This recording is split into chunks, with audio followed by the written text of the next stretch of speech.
যাদেরকে এখানে আসামি হিসেবে নিয়েছি, যিনি চিফ বর্তমানে বিমান বাহিনীর, উনি আছেন ডক্টর মোহাম্মদ ইউনূস, সাবেক প্রধান উপদেষ্টা এবং প্রতিরক্ষা বিষয়ক উপদেষ্টা অন্তর্বর্তীকালীন সরকার। আপনাদের সকলকে ধন্যবাদ। গণমাধ্যমের মাধ্যমে সারা পৃথিবী গণমাধ্যম হল একটা রাষ্ট্রের চতুর্থ স্তম্ভ, এর মাধ্যমে জাতি জানতে পারে। আজকে যে মামলাটা জাতির সামনে এসেছে, সেই মামলাটা অত্যন্ত বাঙালি জাতির ইতিহাসে একটা চাঞ্চল্যকর মামলা। এটা গত 21শে জুলাই 2025 সালে যে একটা যুদ্ধ বিমান ভূপাতিত হয় মাইলস্টোন স্কুল অ্যান্ড কলেজে, উত্তরা দিয়াবাড়িতে। এখানে বাদীর সন্তান সহকারে ইনোসেন্ট কোমলমতি শিশু মারা গেছে 28 জন।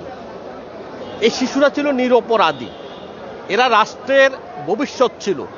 মাইলস্টোনের মতো শিক্ষা প্রতিষ্ঠান থেকে এরা পড়াশোনা করে রাষ্ট্রের গুরুত্বপূর্ণ দায়িত্বে পালন করবে।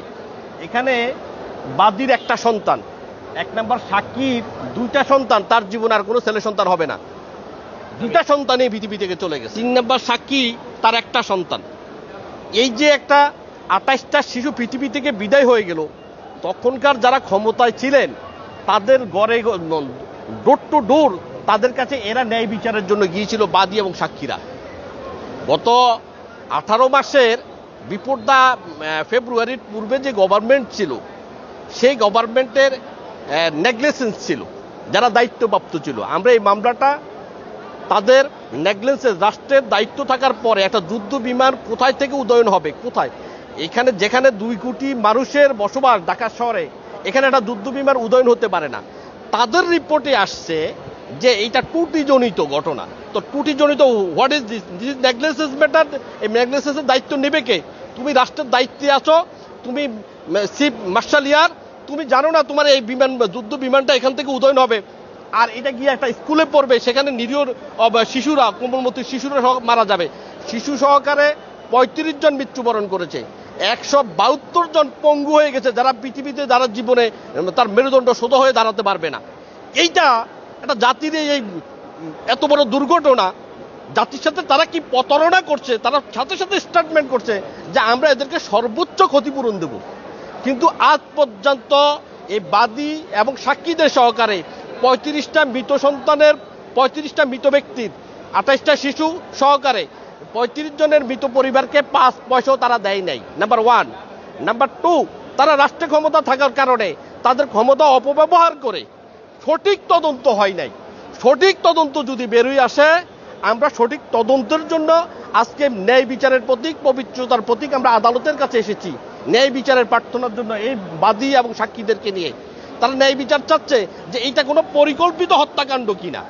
এটা তদন্ত ইনভেস্টিগেশনের মাধ্যমে বাংলাদেশের বিশাল এখনো অসংখ্য লিগ্যাল এজেন্সি রয়েছে, যে যাহারা তদন্ত করলে প্রকৃত ইতিহাস বেড়ে আসলেই আমরা যাদেরকে এখানে আসামি হিসেবে নিয়েছি প্রত্যেকের বিরুদ্ধেই সুনির্দিষ্ট অভিযোগ প্রমাণিত হবে, এটা আমরা বিশ্বাস করি। আমরা সেই কারণে ন্যায় বিচারের সাথে আমরা আজকে আদালতের দ্বারস্থ হয়েছি। আসামির সংখ্যা, এখানে এয়ার মার্শাল, যিনি চিফ বর্তমানে বিমান বাহিনীর, উনি আছেন ডক্টর মোহাম্মদ ইউনূস, সাবেক প্রধান উপদেষ্টা এবং প্রতিরক্ষা বিষয়ক উপদেষ্টা অন্তর্বর্তীকালীন সরকার, গণপ্রজাতন্ত্রী বাংলাদেশ সরকার। তিনি নেগলিজেন্স ছিল, তিনি ওখানে দায়িত্বে থাকার পরে এই বিমানটি, ত্রুটিজনিত বিমানটি কেন উদয়ন হলো, এই কারণে ওনার অধীনস্থ কর্মকর্তারা রয়েছেন এবং এই শিক্ষা প্রতিষ্ঠানের দায়িত্বপ্রাপ্ত উপদেষ্টা কর্নেল নুরনবী কর্নেল, তারপরে মোহাম্মদ জিয়াউল আলম ওই শিক্ষা প্রতিষ্ঠানের প্রিন্সিপাল, তার পরবর্তীতে মোহাম্মদ মাসুদ আলম ওই প্রতিষ্ঠানের প্রিন্সিপাল, রিফাত নবী স্কুল শাখার প্রিন্সিপাল, চেয়ারম্যান রাজধানী উন্নয়ন কর্তৃপক্ষ, তার নেগলিজেন্স এই প্রতিষ্ঠান ভবন নির্মাণের ত্রুটিতে, এটা রিপোর্টে আসছে, তদন্ত রিপোর্টে আসছে। ফিল্ড মার্শাল সুপারভাইজার যিনি উত্তরার দায়িত্বে আছেন ওই এলাকার, তো সেই সিদ্দিক জুবায়ের শিক্ষা সচিব, শিক্ষা মন্ত্রণালয়ের অধীনে এই প্রতিষ্ঠানটি কীভাবে চললো অনৈতিকভাবে, সেই কারণে উনি আসেন। সচিব প্রতিরক্ষা মন্ত্রণালয়, যার আন্ডারে এই বিমান উদয়ন হয়, এবং তিনি জাতির সাথে একটা কমিটমেন্ট দিচ্ছেন যে এদেরকে আমরা সর্বোচ্চ ক্ষতিপূরণ দিব। তাকে 2টা সেকশনে নেওয়া হলো, 304 এবং 418-তে 2 সেকশনে তার বিরুদ্ধে লাই করবে। ডক্টর আসিফ নজরুল সাবেক আইন উপদেষ্টা, তারপরে সিআর আব্রাহা সাবেক শিক্ষা উপদেষ্টা, রাজওয়ানা হাসান সাবেক পরিবেশ ও দুর্যোগ ব্যবস্থাপনা উপদেষ্টা, শফিক আলম প্রেস সচিব প্রতিরক্ষা